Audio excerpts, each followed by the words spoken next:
Hi, tips മ്യൂസിക്കിൻ്റെ management commentary വന്നിട്ടുണ്ട്. Stock കുറച്ചും കൂടെ ബെറ്റർ ആയിട്ടാണ് എനിക്ക് ഫീൽ ചെയ്യുന്നത്. ഇപ്പോൾ മാനേജ്മെൻറ്റ് കമൻട്രി വന്ന സമയത്ത് ഇതൊരു ആക്റ്റീവ് ഇൻവെസ്റ്റിങ്ങിൻ്റെ ഒരു ഭയങ്കര ഒരു എക്സൈറ്റിംഗ് ആയിട്ടുള്ള ഒരു കാര്യമാണിത്. നമുക്ക് ഇന്നലെ വരെ നോക്കുമ്പോഴത്തേന് സ്റ്റോക്ക് എങ്ങനെയാണോ ഫീൽ ചെയ്തിരുന്നത് അതിൽ നിന്നും കുറച്ചുകൂടെ ബെറ്റർ ആയിട്ടുള്ളൊരു സ്റ്റോക്കായിട്ട് മാറിയതായിട്ടാണ് ഈ ഒരു മാനേജ്മെൻറ്റ് കമൻട്രി വന്ന സമയത്ത് ഫീൽ ചെയ്യുന്നത്. ഞാൻ ഇന്നലത്തെ റിസൾട്ടിൻ്റെ സമയത്ത് തന്നെ ഞാൻ പറഞ്ഞിരുന്നു, കമ്പനിയുടെ ഗൈഡൻസ് 30% ആയിരുന്നു ഈ കലണ്ടർ ഇയർ സ്റ്റാർട്ട് ചെയ്യുന്ന സമയത്ത്. അവിടുത്തെ മാനേജ്മെൻറ്റ് പെർഫോമൻസ് മോശമായപ്പോഴത്തേന് 20%ലേക്ക് ഗൈഡൻസ് കുറച്ചിരുന്നു. അതിനുശേഷം സ്റ്റോക്കിന്റെ പെർഫോമൻസ് ഏകദേശം 10%, 11%ലേക്ക് റവന്യൂ ഗ്രോത്ത് താഴെ പോയിരുന്നു. മാനേജ്മെന്റ് പിന്നീട് അത് 20% ഗൈഡൻസും തന്നു, പ്രോഫിറ്റിന്റെ അതേപോലെ തന്നെ റവന്യൂന്റെ ഗ്രോത്ത്. കമ്പനി ഈ ക്വാർട്ടറിൽ 21% റവന്യൂ ഗ്രോത്തും അതേപോലെ 33% പ്രോഫിറ്റ് ഗ്രോത്തുമാണ് കാണിച്ചിരുന്നത് ഈ ഒരു ക്വാർട്ടറിൽ. മാനേജ്മെന്റ് ഇപ്പോൾ ഈ പുതിയ ഗൈഡൻസ് ആയിട്ട് പറയുന്നത് പാറ്റ് ഗ്രോത്തിന്റെ ഗൈഡൻസ് 20% ആയിരുന്നു. അവിടുന്ന് ഈ ഒരു ഫിനാൻഷ്യൽ ഇയറിലെ പാറ്റ് ഗ്രോത്തിന്റെ ഗൈഡൻസ് അവർ 25% ആയിട്ട് കൂട്ടിയിട്ടുണ്ട്. അവരുടെ ഓവറോൾ പാറ്റിന്റെ പെർഫോമൻസ് കൂടും. അതായത് ഏകദേശം ഒരു 220 കോടിയോളമാണ് ഈ ഒരു ഫിനാൻഷ്യൽ ഇയറിൽ മാനേജ്മെന്റ് പാറ്റായിട്ട് എക്സ്പെക്ട് ചെയ്യുന്നത്. അത് മൊത്തത്തിൽ സ്റ്റോക്കിനെ കുറച്ചും കൂടെ ബെറ്റർ ആയിട്ടുള്ള വാല്യൂഷൻസിലേക്ക് എത്തുന്നുണ്ട്. 37, 38 ഉള്ള ഫോർവേഡ് പി 32, 33 അതിലേക്ക് കുറഞ്ഞിട്ടുണ്ട് ഈ ഒരൊറ്റ ഗൈഡൻസ് കൊണ്ട് തന്നെ, പാറ്റ് ഗ്രോത്ത് ഈ രീതിയിൽ ഗൈഡ് ചെയ്തുകൊണ്ട് തന്നെ. അത് കൂടാതെ വേറെ കുറച്ച് ഇൻട്രസ്റ്റിംഗ് ആയിട്ടുള്ള കാര്യങ്ങളോട് സംഭവിച്ചിട്ടുണ്ട്. മാനേജ്മെന്റ് ഈ ഒരു ഫിനാൻഷ്യൽ ഇയറിലെ കാര്യമാണ് ഈ 25% പാറ്റ് ഗ്രോത്ത് ഗൈഡ് ചെയ്തത്. അടുത്ത വർഷത്തേക്ക് മാനേജ്മെന്റിന്റെ ഗൈഡൻസ് എന്ന് പറഞ്ഞാൽ കമ്പനിയുടെ റവന്യൂ ഗ്രോത്ത് 20%, പ്രോഫിറ്റ് ഗ്രോത്ത് 20% തന്നെയാണ് ഇപ്പോൾ ഉള്ള ഗൈഡൻസ് എന്ന് പറയുന്നത്. പക്ഷേ മാനേജ്മെന്റ് പലതവണയായിട്ട് അത് പറയുന്നുണ്ട്, അടുത്ത ഫിനാൻഷ്യൽ ഇയറിൽ അതിൽ കൂടുതൽ കമ്പനി പെർഫോം ചെയ്യാനുള്ള സാധ്യത വളരെ കൂടുതലാണെന്നുള്ള കാര്യം. കാരണം എന്താണെന്ന് വെച്ചാൽ അവർക്ക് അടുത്ത ഫിനാൻഷ്യൽ ഇയറിൽ ഈ കമ്പനിക്ക് മെയിനായിട്ട് റവന്യൂ വരുന്നത് എന്താണെന്ന് വെച്ചാൽ ഇവർ ഈ മ്യൂസിക്കുകൾ പ്രൊഡ്യൂസ് ചെയ്തതിന് ശേഷം യൂട്യൂബിൽ നിന്ന് വരുന്ന റവന്യൂ, അതല്ലെങ്കിൽ സ്പോട്ടിഫൈ, ആമസോൺ മ്യൂസിക് ഒക്കെ പോലുള്ള സ്ഥലത്തു നിന്ന് വരുന്ന ആഡിന്റെ റവന്യൂ, അതേപോലെ തന്നെ സബ്സ്ക്രിപ്ഷൻ ബേസ്ഡ് ആയിട്ടുള്ള റവന്യൂ.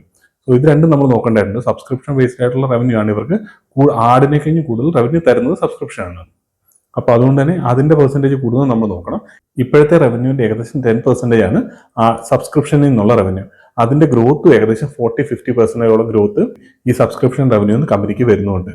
അപ്പോൾ അതിൽ നല്ല രീതിയിൽ സബ്സ്ക്രിപ്ഷൻ മോഡലിലേക്ക് ആളുകൾ മാറിക്കഴിഞ്ഞാൽ, അല്ലെങ്കിൽ യൂട്യൂബ് പ്രീമിയം പോലുള്ള കാര്യങ്ങൾ ആളുകൾ കൂടുതൽ യൂസ് ചെയ്യാൻ തുടങ്ങി കഴിഞ്ഞാൽ ഇവർക്ക് വരുന്ന റവന്യൂവും കുറച്ചും കൂടെ കൂടാനുള്ള സാധ്യത കൂടുതലാണ്.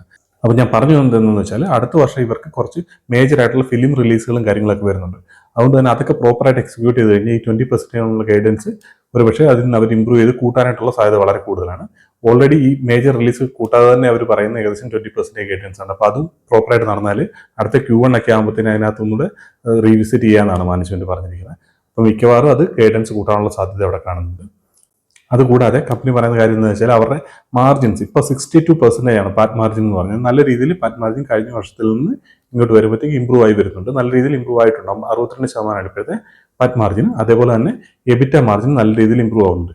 ഈ രണ്ട് മാർജിൻസും കമ്പനി മെയിൻറ്റെയിൻ ചെയ്യുന്നുള്ള കാര്യം പറഞ്ഞിട്ടുണ്ട്. അപ്പോൾ 20%, 25%ലേക്ക് ഗ്രോത്ത് എത്തുകയും മാർജിൻസ് അതേപോലെ മെയിൻറ്റെയിൻ ചെയ്യുകയും ചെയ്തു കഴിഞ്ഞാൽ കമ്പനിയുടെ പ്രോഫിറ്റബിലിറ്റി പിന്നെയും കൂടുകയാണ് ചെയ്യാൻ പോകുന്നത്. അങ്ങനെ നോക്കുമ്പോഴും നമുക്ക് ആ ഒരു ഹൈ ഗ്രോത്ത് വരിക, അതിൻ്റെ കൂടെ തന്നെ പാറ്റ് ഗ്രോത്ത് വരും എന്നുള്ള കാര്യമാണ് മാനേജ്മെന്റ് പറയുന്നത്. പിന്നെ അതേപോലെ ഞാൻ ഇന്നലത്തെ വീഡിയോയിൽ പറഞ്ഞിരുന്നു, ഇവരുടെ കണ്ടന്റ് ക്രിയേഷന് വേണ്ടിയിട്ടുള്ള എക്സ്പെൻസ് അവർ കുറച്ചിട്ടുണ്ടെന്ന്, ആ സ്പെൻഡിങ് അവർ കുറച്ചു എന്നുള്ളത്.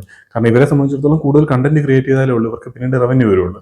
അപ്പോൾ അതൊരു ചെറിയ കൺസേണിംഗ് ആയിട്ടുള്ള കാര്യമായിട്ട് ഞാൻ പറഞ്ഞിരുന്നു. ഇവരുടെ നോർമലായിട്ട് ഇവർ ടാർഗറ്റ് വെച്ചിരിക്കുന്ന ഏകദേശം 25% അതിനുവേണ്ടി സ്പെൻഡിങ് വെച്ചിരിക്കുന്നത്. അത് ഈ ഒരു വർഷം 18% കുറഞ്ഞിട്ടുണ്ട്.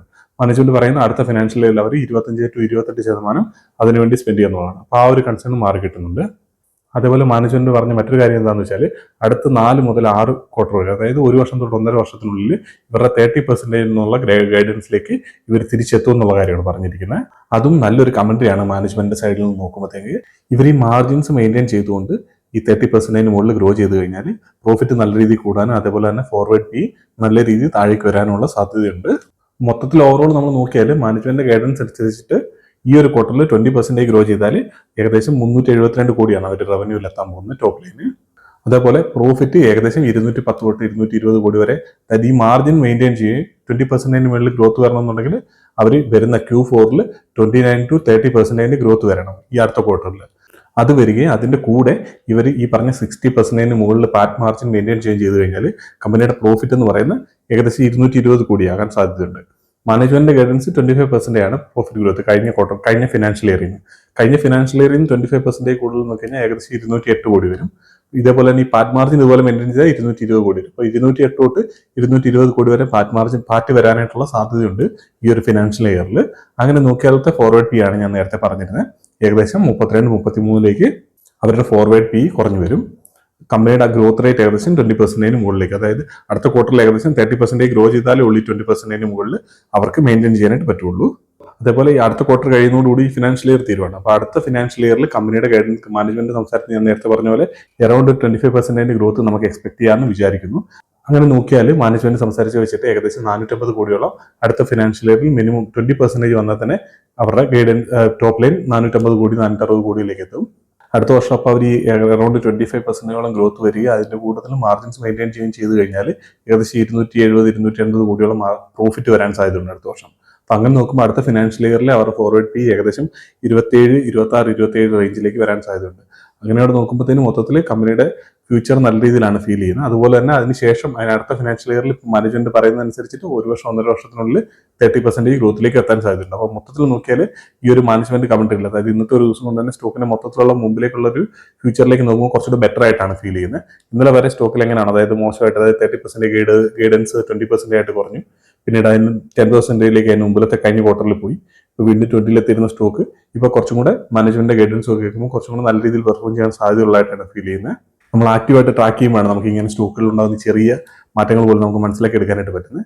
അടുത്ത ക്വാർട്ടർ ഇവർ നന്നായിട്ട് പെർഫോം ചെയ്ത് കഴിഞ്ഞാൽ അടുത്ത ഫിനാൻഷ്യൽ ഇയർ ഒരു രീതിയിൽ പെർഫോം ചെയ്യാനുള്ള സാധ്യത വളരെ കൂടുതലാണ്. അപ്പോൾ ഇത്രയും കാര്യങ്ങളാണ് ഈ സ്റ്റോക്കിനെ പറ്റി പറയാനായിട്ടുള്ളത്. മൊത്തത്തിൽ സ്റ്റോക്ക് ഒരു ബെറ്റർ പ്ലെയർ ആയിട്ട് മാറുന്നുണ്ട്.